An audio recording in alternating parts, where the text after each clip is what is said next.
మీ సొంత ఊరు ఏది? మదనపల్లి. మదనపల్లి. ఏం పొంగనూరుకి ఏమి? అత్తగారింటి కదా. ఎప్పుడైనా ఈ సంవత్సరం కాలంలో ఎక్కడైనా మీరు జర్నీ చేస్తే టికెట్ ఎక్కడన్నా అడిగినారా? బాగా సౌకర్యంగా ఉందా? మీకు కూడా సీట్లు కేటాయించినారు, అన్ని సౌకర్యాలు ఉన్నాయి. ఏమన్నా సమస్య ఉందా? ఇప్పుడు పొంగనూరుకి టికెట్ ఎంతో తెలుసా తల్లి?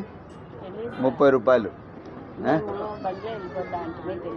అయినా పర్వాలేదు. ఇప్పుడు బస్సులు మీకోసమే, ప్రభుత్వం మహిళలకు సౌకర్యంగా ఉండాలా, అందరూ బాగా సంతోషంగా వెళ్ళాలని చెప్పి పెద్దలు చంద్రబాబు నాయుడు గారు మీకోసమే ఈ కార్యక్రమం పెట్టారు.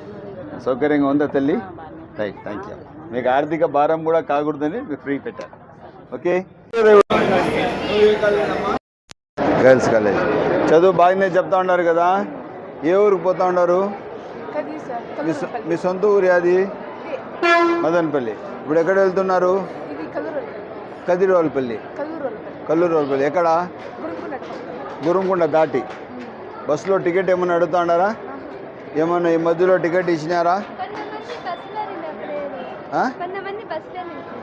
బస్సు నిలపలేదా? ఎక్కడ తల్లి? వైజీ బస్సా? కందూరులో నిలపలేదా?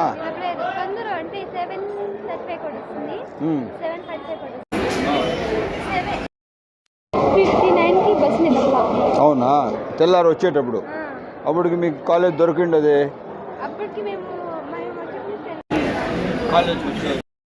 అప్పటికి నేను వచ్చినప్పుడు మీరు లేరు ఫ్లాగ్ హాయిస్టింగ్లో. ఉన్నారా? ఉన్నారు. మేము కూడా ఉన్నామమ్మా. Right, very good. ఇప్పుడు బస్సులో ఏడా టికెట్లే మీకోసమే ఫ్రీ పెట్టినారు. మీరు ఎక్కడ మహిళలందరూ పిల్లలు, మీరు ఇప్పుడు చదివే పిల్లలు కూడా మీరు ఎక్కడైనా ప్రయాణిస్తే మీకు టికెట్ లేదు. ఇది ఎవరు పెట్టిండేది? చంద్రబాబు నాయుడు గారు, పెద్ద ఆయన సీఎం గారు. ఎవరు పెట్టినారమ్మా ఈ ప్రోగ్రాము? Yes, thank you. ఇది మీకోసమే. कहते हैं माँ कलगिरी? क्या करते हैं तुम्हें? पढ़ लेते हैं. कहाँ पढ़ते हैं? कृष्णा रेड्डी में. पढ़ाई अच्छा पढ़ाते हैं? अब कलगिरी मदनपल्ली कैसे जाती हैं तुम्हें? कौन सी आरटीसी बस में? क्या तुम टिकट लेते हैं? क्या तुम टिकट पूछी हैं विचा में? ये आज तुमने फ्री बस देखो 1 साल हुआ. अगस्त 15 को दी. कौन दिए हैं? सो चंद्रबाबू नायडू सर, सीएम. अब तुमने जाना आना को तो कलगिरी 50 रुपये है कि टिकट है? जाने 50, आने 50. महीने कितना हुआ? 3000 होगा. साल को कितना हुआ? 30 पे 6000 होगा. 5 साल को कितना हुआ? 2,20,000 हुआ. कौन दिए थे? सीएम చంద్రబాబు నాయుడు. ఓకే. మల్కచరు. మీరమ్మా? హిందూపూర్కి వెళ్తారు. కదిరికి పోయి హిందూపూర్ వెళ్తారు. మీరు ఎక్కడ వెళ్తున్నారమ్మా? వేపూర్ కోట. మీరమ్మా? మల్కల్చర్. ఎక్కడ చదువుతున్నారా మీరు? ఏం తీసుకోలేదు కదా, సంతోషంగా ఉన్నారు. ఎవరికి ఆర్థికంగా ఏం భారం లేదు కదమ్మా. బస్సులంతా ఫ్రీగా ఉన్నారు. ఎవరు పెట్టినారు ఈ కార్యక్రమము? చంద్రబాబు నాయుడు గారు. ఏం తల్లి మర్చిపోకూడదమ్మా. ఏమ్మా బాగుండారా? బస్సులంతా ఫ్రీనే కదా మీకు. ఎక్కడ పోతే కూడా టికెట్ ఇస్తున్నారా? జోరుగా చెప్పలే. టికెట్ ఇస్తున్నారా? లేదు కదా. ఆధార్ కార్డు ఉంటే చాలు కదా, బస్సులో ఫ్రీనే. మహిళా అక్క చెల్లెళ్లకు, మహిళా పిల్లలకు, స్కూల్ చదువుతున్న పిల్లలకు అందరికీ 1 సంవత్సరం అయింది పూర్తిగా బస్సుల్లో ఫ్రీ ప్రయాణం కేటాయించి. పెద్దలు ముఖ్యమంత్రి చంద్రబాబు నాయుడు గారు చాలా బాధ్యతతో, రాష్ట్ర పరిస్థితి ఆర్థికంగా బాగలేకపోతే కూడా ఏపీఎస్ఆర్టీసీ లాస్ట్లో ఉన్నా కూడా మాట ఇచ్చారు. మహిళా మనులకు అందరికీ నేను ఫ్రీ బస్ ఇస్తాను. ఆంధ్ర రాష్ట్రంలో ఎక్కడ తిరిగినా కూడా వాళ్ళకి టికెట్ లేదన్నారు. ఇచ్చిన మాట ఇచ్చినట్లే బస్సు ప్రయాణం అంతా ఫ్రీగా జరుగుతుంది.